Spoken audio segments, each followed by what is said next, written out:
Welcome to Sister Talk Real Talk, a show where real women discuss real issues. My name is Monique, and I have the honor and the pleasure of being your host every week. On this show, I provide women with information, insights, and perspectives that I hope will enlighten, challenge, and encourage you to live your best life and to walk in your purpose.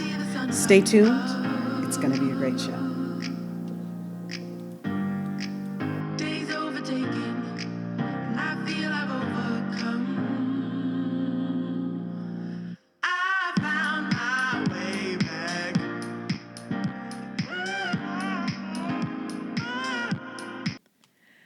Hello, thanks for joining me for Sister Talk Real Talk. This week, we're going to talk about how to heal. Last week, we talked about it's time to heal. And the questions came in from people. You said, well, you told us how to identify the fact that we need to heal and that our hearts are still broken. We've identified that. Now, what do we do? How is it that we can actually begin the healing process? And it's a great question. And I'm going to go ahead and address that today, at least in parts. I'm going to give you 3 key things to be able to identify or to be able to do to at least start that healing process for your heart. First of all, step number 1 is to remove yourself from the things that have repeatedly caused you pain. And by that, I mean, if it's been in love relationships and dating, take some time for yourself. Take some time where you dedicate it to yourself and you're no longer dating or seeing other people. I call it a man-batical. I actually took one myself a few years ago, and it was the best thing that I could have done. I took a 6-month man-batical, and I will tell you, ladies, when you decide you're going to take time for yourself and do a man-batical, men will show up out of the woodwork. I would be out with girlfriends and things like that, and they'd be like, oh, people would come over and want to, say hello, or they would want to, or my girlfriends would say, hey, this person looks like they're interested in you, they're looking at you. And I would say, that's great. I'm at a man-batical. I even told some people, some men, thank you, I'm not interested. I'm on a man-batical. And they're like, you're on a what? What I would say, the reason why I would say that, and I would explain it to them, I would say, I'm taking some time to invest in me. So, number 1, I would say take some time to invest in you. If it is a family member or family members or other people in your life, as much as reasonably possible, where you can give yourself some time to not interact with the individuals that have caused you pain or the types of individuals to cause you pain. Remove yourself from that situation. If the pain is due to the loss of, a relationship of a person, you're not seeing them anymore, but they're, still in your mind. You still have pictures around, things like that. Or the loss is due to a death.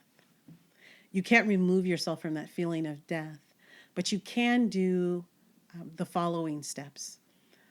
Step number 2 is be kind to yourself. Actually, I probably should have said that as step number 1, but be kind to you. We as women can beat ourselves up a lot. We will think we should be fine. We are notorious for saying, I'm fine. How are you? I'm fine. I'm great. I'm okay. I'm fine. When deep down inside, we're hurting. But we take it a step further.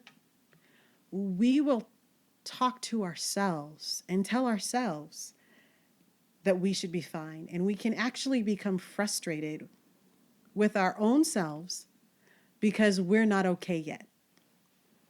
We will say things like, to ourselves, we'll say things like, what is wrong with you? You should be fine by now. It's been X amount of time since this happened. You should be okay. Why aren't you okay? Why are you still crying? Why are you still upset? Why are you still angry? We have those conversations with ourselves. I know we do. Ladies, raise your hand if you do. I know I have them. I've talked to girlfriends and clients and people. And when we're real with ourselves, we get frustrated because we feel like we should be better, because society says we should be better. We should always be okay. I want to let you know it is okay to not be okay. Accept that there are things in life that come, there are situations that happen They are not okay. It's just not okay. And it is okay for you to not be okay. It is actually human. It is normal for you to not be okay when your heart is broken, when something happens, whatever it may be, that causes your heart to break or to be hurt. And your hurt and your pain is going to be different than my hurt and my pain. What causes my heart to hurt may not be what causes your heart to hurt, and that's okay. But until we accept that pain and we don't continue to minimize it, we won't be able to heal. So be kind to yourself and accept the fact. And actually, if you need to, tell yourself, it's okay that I'm not okay. I'm not okay. Once you've done that, you want to take some time to actually reflect on who you are. So you've stepped away from, as much as you possibly can, from the situations and dynamics that have caused you pain. You've decided to be kind to yourself, to accept the fact that it's okay to not be okay, and to not try to rush or push yourself into being okay. Now you want to remind yourself of who you are. We get lost sometimes in the midst of being moms and girlfriends or wives or people that, whether it's, we're working or we're in school, we're students, we're workers, whatever the case, or maybe we're all of the above. We often get lost in all of that and we forget who we are. I was talking to a dear friend of mine today, and she said something so powerful that I wanted to share with you. She said, I've got to find me again. I've lost my voice. I know there have been times in my life, and I identified with her because that I have lost my voice. I felt like I have lost me. I've been through so much. I've traversed through so much and I haven't given myself time to stop, to feel the pain, to heal, that I felt like I've lost my voice. I've forgotten who I am. So I encourage you to take time to remind yourself who you are. Remind yourself of the amazing, incredible woman that you are. Remind yourself of the amazing things that you do, that you're capable of, and just the amazing you. One of the things that reminded me of this is a couple of years ago, I was applying for a job and I had to go back to some of my old resumes. There was some information on it that I needed to pull out to put on my current resume, some things that I had dropped off. And I went back and I found some old resumes and kind of some old documents and things that I had done. And I began reading them and I went, wow, I forgot I did that. And it really pumped me up for the job interview that I was going to have and editing my resume, because it reminded me of who I am. It reminded me of what I had accomplished. It reminded me that I am the same intelligent, capable person that did those things a few years ago that I am now, even more so because I'm more experienced. I'm better at it now than what I was then. I had just forgotten what I was capable of and what I had done. Another thing that you can do to remind yourself of who you are is you can take the time to take a survey with your friends. And by friends, I mean trusted friends, people that have your heart, people that in your deepest, darkest, ugliest moment have said, I still love you and you're amazing, and they've reminded you of who you are.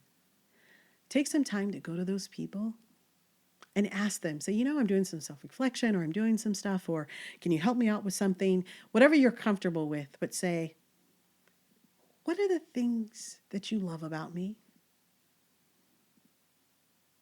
I know that's taking some time to be pretty vulnerable, but it's amazing because our friends and our loved ones, our trusted people in our inner circles, they oftentimes see in us every single day what we forget because we're so focused on what we haven't done and what we need to accomplish and what we need to handle that we have actually forgotten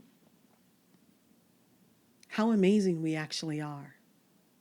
Self-talk is a powerful thing. Those tapes that we play, the things that tell us, the things that we tell ourselves that we want to work on or improve on. I don't know how often you actually get up and look in the mirror. There's a Facebook post or something that went around. That was pretty amazing. And it said something like, you are amazing. You know, your smile is contagious. Your butt is perfect. And your intelligence, you know, is incredible. It said something along those lines. It was powerful. I took a period of time for a while, and it sounds corny, I know, but I would say it out loud. I was going through a really tough time. You know, when I took that man-batical, this is one of the things that I did. I took that time and I looked in the mirror and I would say that to myself. Or if I forget to look in the mirror, I would say it while I was driving.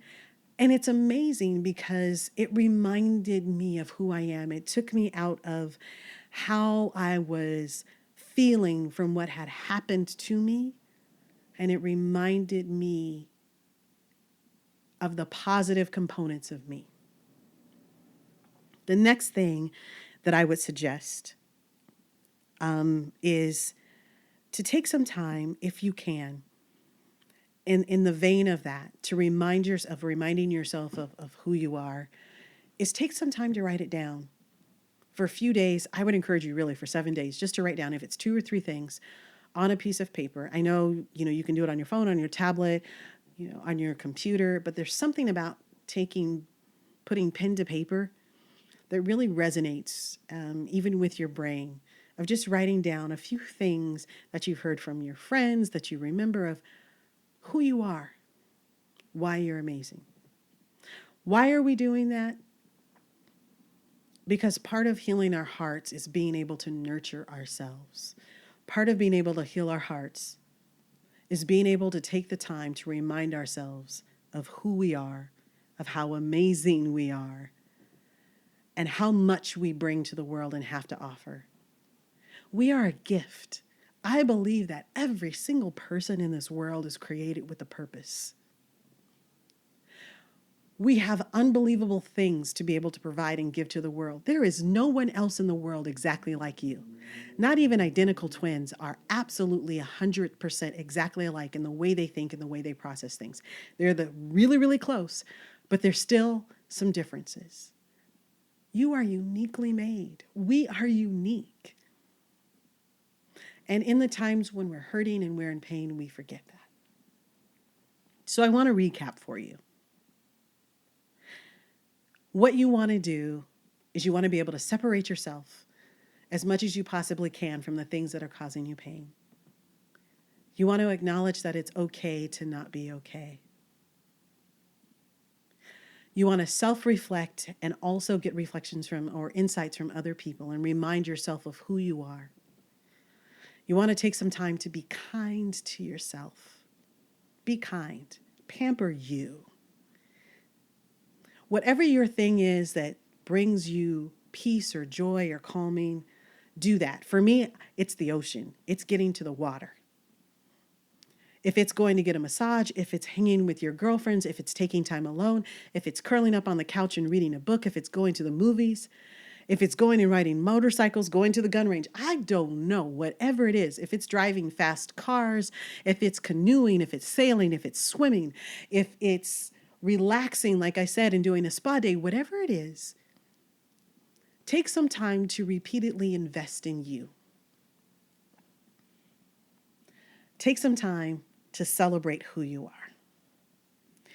Take some time to give yourself permission to heal.